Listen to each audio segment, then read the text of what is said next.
یہ نہیں فرمایا میں نبی بھی ہوں، سونا بھی ہوں، مصر کا بادشاہ بھی ہوں، مجھے جانے کی ضرورت کیا؟ فرمایا نہیں نہیں میں چلوں گا۔ جا کر بوڑھی عورت کو کہا ہے بوڑھی عورت سارا مصر آ گیا ہے، اب تو بھی آ جانا۔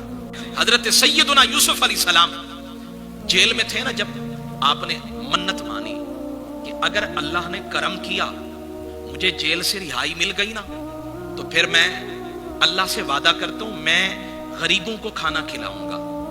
لیکن اتفاق یہ ہوا کہ جب جیل سے رہائی ملی تو ذہن میں بات نہیں رہی، پھر تخت مصر پہ بھی بیٹھ گئے۔ اللہ کے نبی کو جبریل علیہ السلام نے آ کر یاد دلایا حضرت آپ نے وعدہ کیا تھا اللہ سے کہ جب جیل سے رہائی ملے گی نا تو پھر میں غریبوں کو کھانا کھلاؤں گا۔ حضرت یوسف علیہ السلام نے 1 مہینے بھر کا کھانا تیار کروایا، سارے مصر والوں کو بلایا، دسترخوان لگ گئے، کھانا کھانے لگے۔ ابھی کھانا کھانے لگے تھے، جبریل علیہ السلام کہنے لگے ابھی بھی آپ کی دعوت مکمل نہیں ہے۔ اللہ کے نبی کہنے لگے کیوں؟ کہنے لگے ابھی مصر میں ایک بوڑھی عورت ہے جس کی کھجور کی جھونپڑی ہے، وہ نہیں آئی تو آپ کی دعوت پوری کیسے ہو سکتی ہے؟ ہم کہتے ہیں اچھے اچھے آئیں، اور جس کے پھٹے پرانا لباس ہے، جو ایک عام سے گھر میں رہنے والا ہے، وہ نہ بھی آئے تو مجھے فرق نہیں پڑتا ہے۔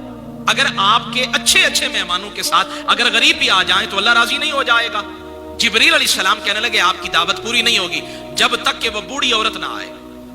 اللہ کے نبی نے قاصد بھیجا، جاؤ اس کو بلا کے لاؤ۔ وہ بوڑھی عورت بھی بڑی عجیب تھی، وہ جب قاصد گیا نا تو وہ بوڑھی عورت کہنے لگی ایسے نہیں آؤں گی، جس نے بلایا ہے وہ خود لے کر جائے۔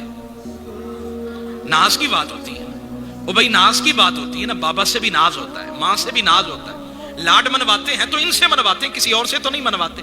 وہ بوڑھی عورت کہنے لگی دعوت میں اگر مجھے شریک کرنا ہے نا تو ایسے نہیں آؤں گی، جس نے دعوت کی ہے نا وہ خود ہی لے کر جائے تو پھر تو آؤں گی، وگرنہ نہیں آؤں گی۔ اللہ کے نبی نے کہا پھر اگر تو ایسے کہتی ہے تو میں خود آ جاتا ہوں، اس سے بھی شان میں کمی نہیں آتی ہے۔ اگر آپ بڑے ہو کر کسی چھوٹے کے پاس جاتے ہیں تو شان میں کمی نہیں ہوتی، آپ کا قد بڑا ہو جاتا ہے۔ جو بڑے ہوتے ہیں وہ کام بھی بڑے کرتے ہیں، جو چھوٹے ہوتے ہیں ان کا کام بھی چھوٹا ہوتا ہے۔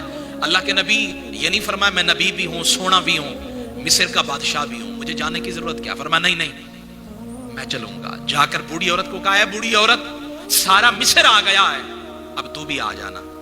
اس نے کہا ہے افسوس، آج تو آپ بوڑھی عورت کہہ رہے ہیں، ایک زمانہ ایسا بھی تھا جب میں آپ کے قدموں پہ سونا چاندی قربان کیا کرتی تھی، آپ نے مجھے پہچانا نہیں؟ آپ نے فرمایا میں نے نہیں پہچانا، وہ نابینا بھی تھی، کھجور کی جھونپڑی تھی۔ آپ نے فرمایا بتا تو کون ہے؟ اس نے کہا پہچانو، میں وہی زلیخا ہوں، میں وہی زلیخا ہوں جو آپ سے پیار کرتی تھی، جو مصر کے وزیر اعظم کی بیوی تھی اور آپ کے عشق میں آنکھیں بھی دے بیٹھی، مال بھی لٹا بیٹھی، اور آج یہ حالت ہے کہ آنکھیں بھی نہیں ہیں، مال بھی نہیں ہے، ایک جھونپڑی میں رہتی ہے۔ آپ نے فرمایا اچھا تو ہے؟ پھر روئے۔ کہنے لگے وہ زمانہ مجھے یاد آیا، پھر روئے۔ کہنے لگے آنا اب۔ چلی، جب وہاں پہنچی تو سارے کھانا کھا کے چلے گئے تھے۔ اللہ کے نبی نے اللہ کے حکم سے ایک بہترین خلعت حضرت زلیخا کو پہنائی۔ وہ کہنے لگی نہیں پہنو گی، ایک شرط پر، 3 باتیں میری پوری کی جائیں۔ آپ نے فرمایا بتاؤ کیا ہے؟ اس نے کہا ایک تو اللہ کی بارگاہ میں عرض کریں اللہ میری آنکھیں مجھے واپس دے دے۔ دوسری شرط کیا ہے؟ اس نے کہا دوسری شرط یہ ہے کہ میری جوانی مجھے واپس مل جائے۔ تیسری شرط کیا ہے؟ جب میں جوان بھی ہو جاؤں، سونی بھی ہو جاؤں تو پھر آپ مجھے اپنی دلہن بنا لیں تاکہ میرے ارمان پورے ہو جائیں۔ جبریل کہنے لگے رب فرماتے ہیں آپ وعدہ کر لیں پوری ہم کر دیں گے۔ وہ بھائی کوئی نابینا بینا کہاں ہوتا ہے، لیکن جب رب نے چاہا کرم نوازی ہو گئی، اللہ نے نابینا کو بینا بھی کر دیا، جوانی بھی آ گئی، دلہن بھی بن گئی۔ اور جب دلہن بن گئی تو فرماتے ہیں اب حضرت یوسف بلاتے ہیں آؤ نا ذرا محبت کی بات کریں، پیار کی بات کریں، دل لگی کی بات کریں۔ حضرت زلیخا کہتی حضور شام کو نہ بیٹھے، پھر شام کو بلاتے تو حضرت زلیخا کہتی جب دن ہو جائے گا پھر نہ بیٹھے۔ تو ایک دن حضرت یوسف نے ہاتھ پکڑ لیا، کہنے لگے بڑی عجیب بات ہے، ایک وقت تھا کہ تو میرے لیے آہیں بھرتی تھی، میرے بغیر تیری سانس آتی جاتی نہیں تھی، اور آج جب میں مل گیا تو آج تو دامن بچاتی ہے، وجہ کیا ہے؟